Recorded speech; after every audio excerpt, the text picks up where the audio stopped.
بسم اللہ الرحمن الرحیم۔ الصلاۃ والسلام علیک یا سیدی یا رسول اللہ وعلی آلک وصحابک یا سیدی یا حبیب اللہ۔ محترم سامعین، السلام علیکم ورحمۃ اللہ وبرکاتہ۔ میں بی پازیٹیو چینل کی طرف سے آپ کی خدمت میں حاضر ہوں۔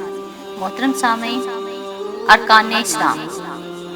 ارکان اسلام میں ہم نے توحید اور نماز کے 2 رکن ہمارے مکمل ہو چکے تھے۔ آج ہمارا تیسرا رکن ہے روزہ۔ محترم سامعین، روزہ کیا ہے؟ روزہ گناہوں سے بچنے کی ڈھال ہے۔ اللہ پاک نے فرمایا روزہ میرے لیے ہے اور میں ہی اس کی جزا دوں گا۔ اب روزہ اللہ پاک نے فرمایا میرے لیے ہے۔ محترم سامعین، باقی جتنی بھی عبادات ہیں جن میں آپ لگا لیں نماز ہے، زکوٰۃ ہے، حج ہے، یہ ساری فزیکلی ہیں، یہ ساری نظر آنے والی ہیں، یہ ساری جسمانی عبادات ہیں جو کہ ہم جب ادا کرتے ہیں تو باقاعدہ طور پہ ظاہر ہوتے ہیں۔ لیکن چونکہ جو روزہ ہے وہ صرف اور صرف اللہ رب العزت اور آپ کے درمیان ایک راز ہے، اس لیے اللہ پاک نے فرمایا روزہ میرے لیے ہے اور میں ہی اس کا اجر دوں گا۔ محترم سامعین، روزہ صرف بھوکے پیاسے رہنے کا نام نہیں، روزہ ہمارے پورے جسم کا ہے، جس میں آپ لگا لیں زبان، کان، آنکھ، ہاتھ، پاؤں، یعنی پوری باڈی جو ہے۔ اللہ پاک نے فرمایا کہ ہر طرح کے گناہ سے دیکھنا، سننا، بولنا، چلنا اور ہاتھوں سے پرفارم کرنا، تو یہ ساری جو باتیں ہیں ان سے رکے رہنے کا نام روزہ ہے۔ سیدنا ابو ذر ایوب انصاری رضی اللہ تعالیٰ عنہ سے روایت ہے کہ حضرت سیدنا رسول صلی اللہ علیہ وآلہ وسلم نے ارشاد فرمایا جو اللہ تعالیٰ کی عبادت کرتا ہے، اس کے ساتھ کسی کو شریک نہیں ٹھہراتا، نماز ادا کرتا ہے، زکوٰۃ دیتا ہے، رمضان کے روزے رکھتا ہے اور کبیرہ گناہوں سے بچتا ہے، اس کے لیے جنت ہے۔ صحابہ نے عرض کی یا رسول اللہ صلی اللہ علیہ وآلہ وسلم، کیا یہ میں خوشخبری لوگوں تک سنا دوں؟ تو آپ صلی اللہ علیہ وآلہ وسلم نے فرمایا نہیں، رہنے دو، کیونکہ جو چیزیں پردے میں ہیں انہیں زیادہ اس چیز کا ہوگا، احساس ہوگا کہ ہم زیادہ سے زیادہ اللہ پاک کے قریب ہوں، اللہ پاک کی عبادات میں بڑھ چڑھ کے حصہ لیں، اللہ پاک کے ارکان جو ہیں ان کو ادا کریں اور پھر زیادہ سے زیادہ اجر حاصل کریں۔ محترم سامعین، روزہ جو ہے وہ صرف اور صرف تمام عبادات میں افضل اس لیے ہے کہ جو روزہ ہے وہ صبح سے لے کے شام تک جب ہم صرف اور صرف اللہ رب العزت کے لیے بھوکے پیاسے اور اپنی تمام جائز خواہشات پر کنٹرول کرتے ہیں تو اللہ پاک بڑا خوش ہوتا ہے اور اپنے فرشتوں سے فرماتا ہے کہ اے میرے فرشتوں، یہ وہی بندے ہیں، یہ وہی لوگ ہیں، یہ میرے وہی عبادت گزار لوگ ہیں جن کو بنانے سے آپ نے منع فرمایا تھا۔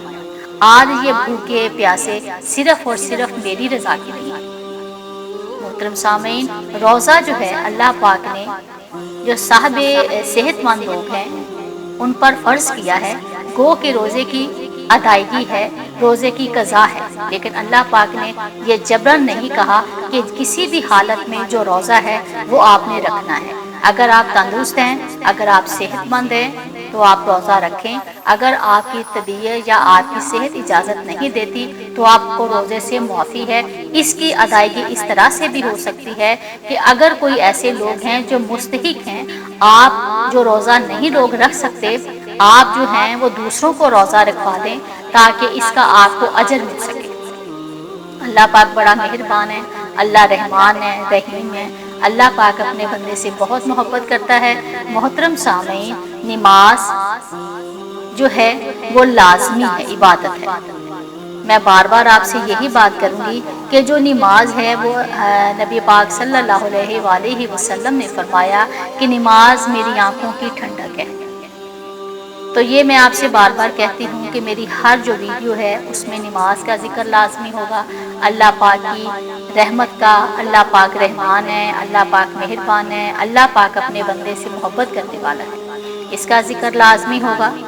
تو میری آپ سے گزارش ہے، میری آپ سے یہ دعا بھی ہے اللہ رب العزت سے کہ اللہ پاک ہمیں بھی اللہ سے محبت کرنے والا، اللہ پاک کا ذکر کرنے والا اور اللہ کی رضا پر راضی رہنے والا اور اللہ اور اس کے رسول صلی اللہ علیہ وآلہ وسلم کو راضی کرنے والوں میں شامل کرے، کیونکہ اللہ پاک نے فرمایا ہے، تیسرا کلمہ ہے جس میں ہے لا حول ولا قوت الا باللہ العلی العظیم، کہ بے شک نیکی کرنے کی طاقت اور گناہ سے بچنے کی توفیق میرے اللہ رب العزت کی طرف سے ہے۔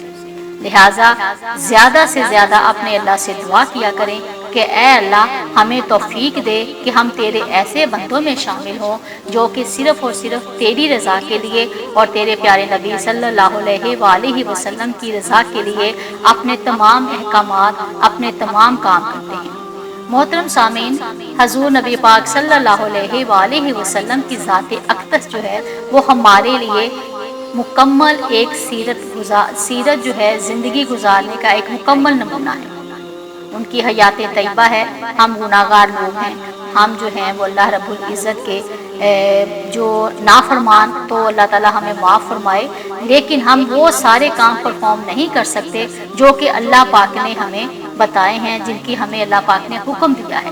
لیکن حضور نبی پاک صلی اللہ علیہ وآلہ وسلم کی ذات اقدس ایسی ہے کہ جن کے وسیلے سے، جن کی رحمت سے، جن کی شفاعت سے ہماری بخشش ہو۔ اللہ پاک ہمیں اپنے تمام احکامات اور سنت نبوی صلی اللہ علیہ وآلہ وسلم پر چلنے والا اور اپنے پیارے بندوں کی پیروی کرنے والوں میں شامل کرے، آمین ثم آمین۔ جزاک اللہ خیرن۔ محترم سامعین، ان ویڈیوز کو زیادہ سے زیادہ شیئر کریں اور ان ویڈیوز کو زیادہ سے زیادہ اپنے تمام جو کانٹیکٹ ہیں ان میں کریں، تاکہ ہمارے جو جتنے بھی سننے والے ہیں میرا پیغام وہاں تک پہنچے۔ بہت بہت شکریہ، جزاک اللہ خیر۔